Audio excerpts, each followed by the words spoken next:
Hi guys, welcome to my channel and also welcome to my very first story time. So today I'll be taking you guys through the reasons why I went natural. I hope you guys will enjoy it.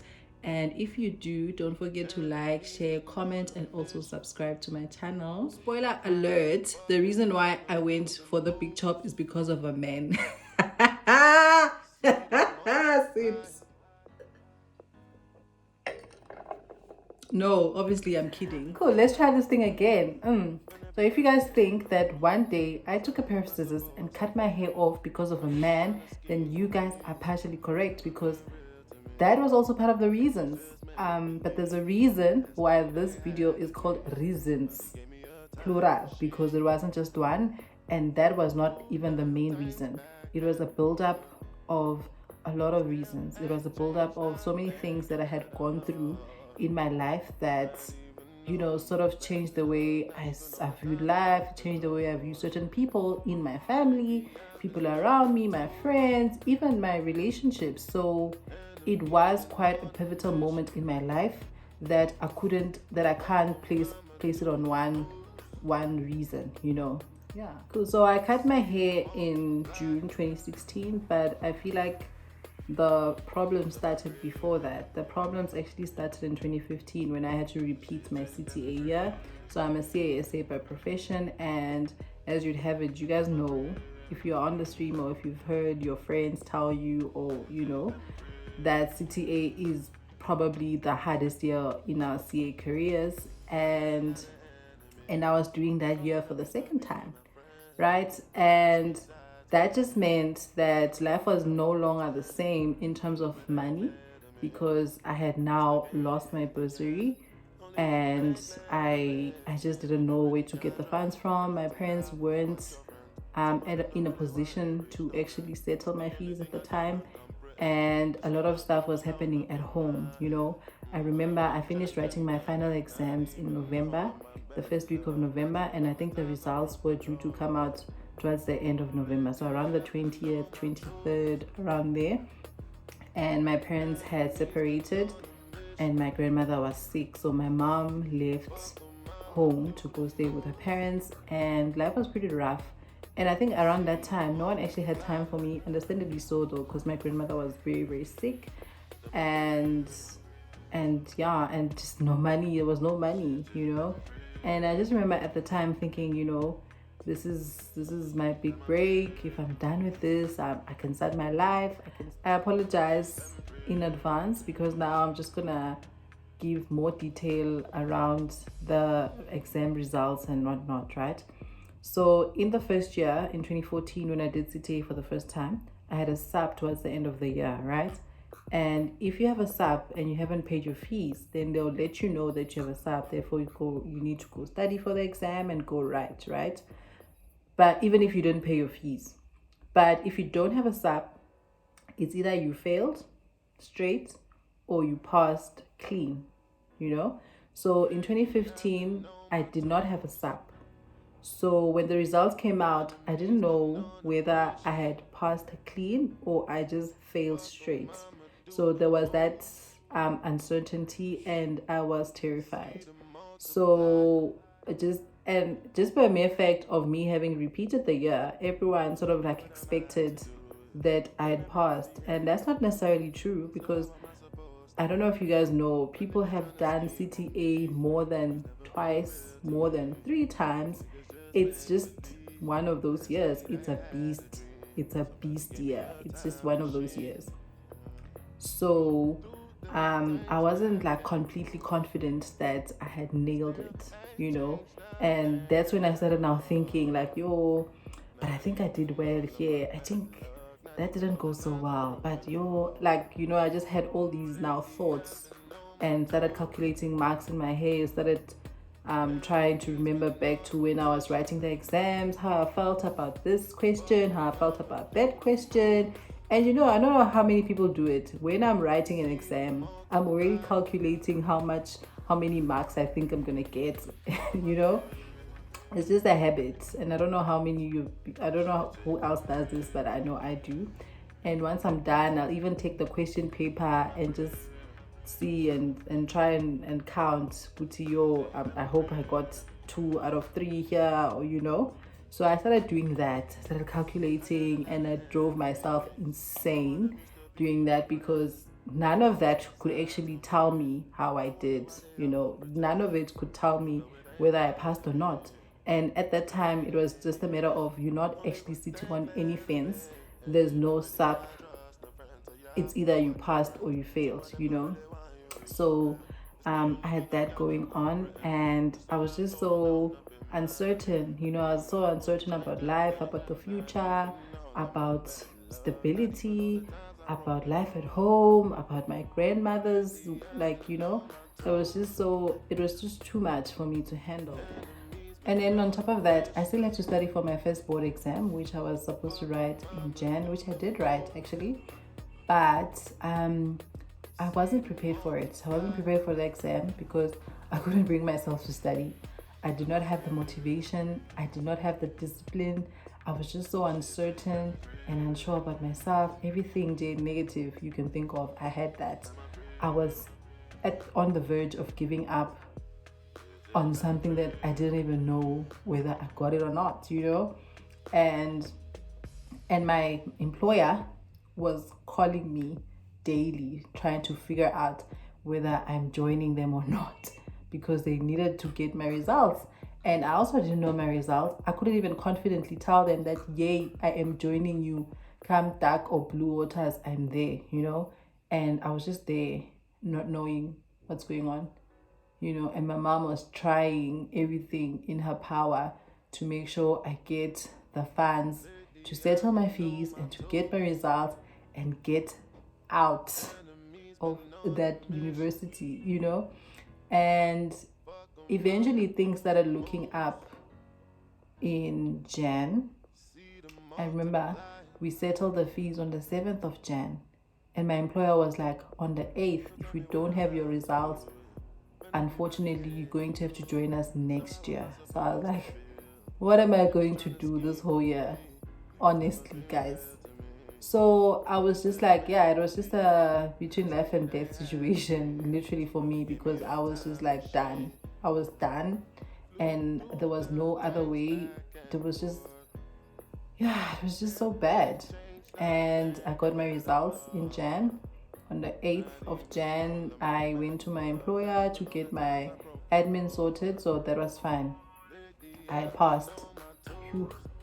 And I remember asking my mom, like, after we done settle the fees, I was like, you know what, mom, so what will happen? Let's say now we've paid the fees, we've cleared my name there, we're good, and we find out that I did not pass. Hey, guys, my mom, you could see she just, she was speechless. She was so speechless because she hadn't thought of that. And also I didn't want her to think that, because that was going to, now it wasn't going to work in my favor. It wasn't going to motivate my parents to like find something for me quick, So I didn't want to put that pressure on them, but I was taking on that pressure myself, because the entire time I was thinking, yeah, just now we get all the money and we find out that I had failed, So then I got over that. I started working in Feb, and I just felt like it was a new chapter in my life. I was now in charge of my own life, of my own finances. I was getting some money, and I say some money because really, guys, it is not that much. It's not big bucks at all. It's not Mercedes kind of money. It's just enough money for you to pay your rent, buy food, get by. So I was happy, I was comfortable, And then in March, when I got my results, I had another setback. I had failed the board exam, as you would have it though, because you remember my situation. I wasn't that prepared for that exam, but now failing that exam just meant that I was now supposed to pay for the exam myself. My employer was no longer paying for it, and that exam is quite expensive. Hey, I don't even know how much it is now, but at the time it was quite expensive for me, And I remember I had an arrangement with my employer to pay for that exam in a space of a few months, because it was just that much, and yeah. But then I just felt like that set me back, even at work. I think it started to affect my performance as well, because I started feeling less of myself. I started feeling like I wasn't competent, or like I just felt like less. And the treatment I received from work, yes, they tried to be nice and not like put it in my face that I had failed the exam, but I couldn't help but feel like now that I failed, I'm now being treated differently in terms of what sections I get. And also, me personally, I felt like I was now letting the team down because that means that I was supposed to take some time off to go study for the exam, which I was supposed to write in June. So I feel like I was fortunate enough to do my articles at a big firm because even though it was high pressure, but it was also high performing. So I learned a great deal. I gained a great deal of experience, and I wouldn't trade that experience for anything in the world. But I remember at the time when I had to take some time off, I remember feeling even if I take 6 weeks off or however many days off, like I just felt like I'll be so behind because during the 4 5 months that I was there, I had learned so much that I knew Puti that time away in jail was just going to set me back. So I was sort of like frustrated by that. But I also knew in the same breath that I had to take this time off so that I can focus and actually study for the board exam because it was a very important exam for me in my career, and I just had to get it done.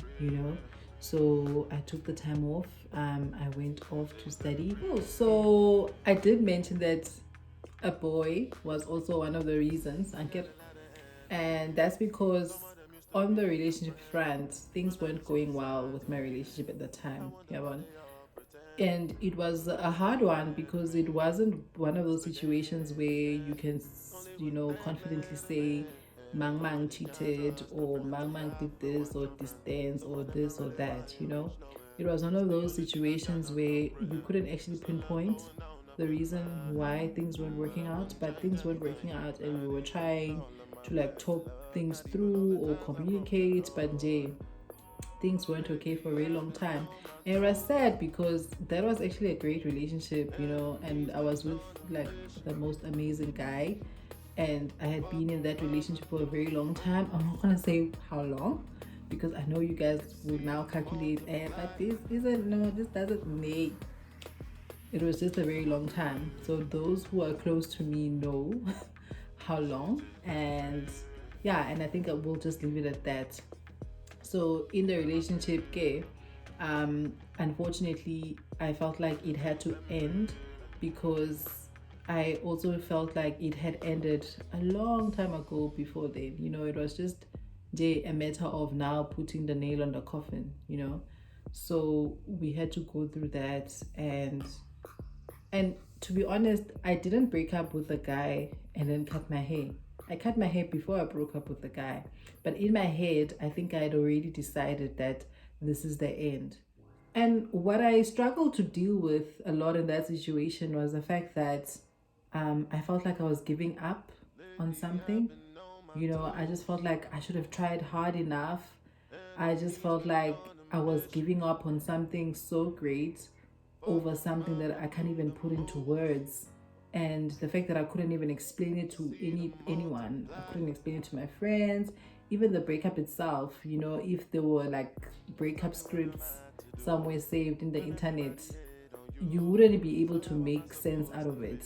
Like I promise you, because it was just so like weird, but I just knew it had to end because I had felt like it had ended already, and that was that situation, and it was just now life moving on without me being a part of this thing that I felt like was so permanent.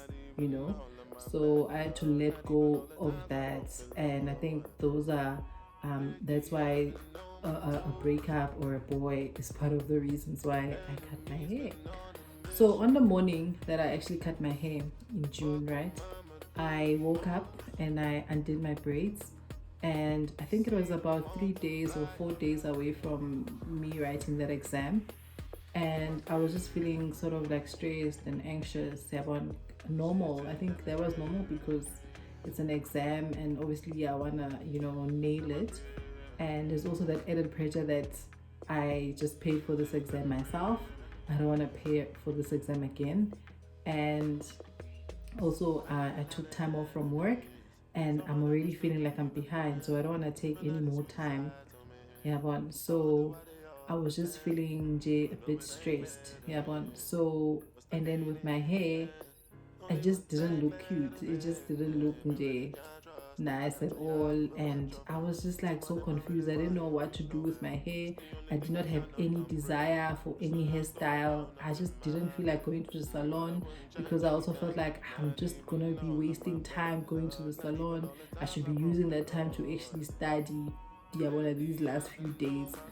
And I was already also going through my relationship turmoil, and it was just like so much. I was like, nah, why am I stressing about hair? Like, if I can chop off my hair, then I'd have one less thing to worry about. But I was like, me, chop off my hair. Guys, I had some interest in going natural in varsity, but my plan was to transition, not cut my hair. All of no, that wasn't the plan. And also, like, growing up, you grow up, and beauty, the beauty standards is like, the longer your hair, the prettier you are. Yeah, bon. So I wasn't about to cut my hair, even though as an adult at the time I did feel like, no, but my beauty, or like, I'm not defined by my hair. But that thing is still stuck in your head, that you can't freely just cut your hair in without thinking about your appearance and your insecurities and all those things. So I had to so I thought about all of those things, but I was like, nah, guys, nah. I just thought back to the year when I was writing my CTA for the second time. I thought, if that year I had failed CTA, that was probably going to break me. But if I went through all of that and I'm here now standing, what's cutting my hair? What's that going to do? It won't change the price of bread. It's just me just being free. So I cut my hair. I took a pair of scissors and cut my hair myself. And I remember that feeling. At first it was scary, but after I cut I was just like, wow. I felt so liberated. I felt like there's been a weight lifted off my shoulders.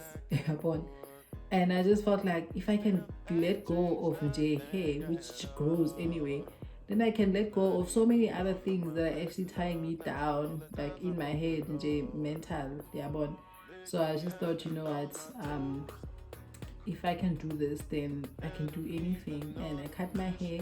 I had one less thing to worry about. I had decided what am I going to do with my life.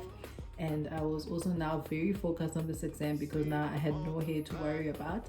And then I went natural, and that's how the journey started. And I've mentioned it a few times that I only actually started taking care of my natural hair, really, I think maybe in the second year, after me chopping my hair. So I did not have a plan.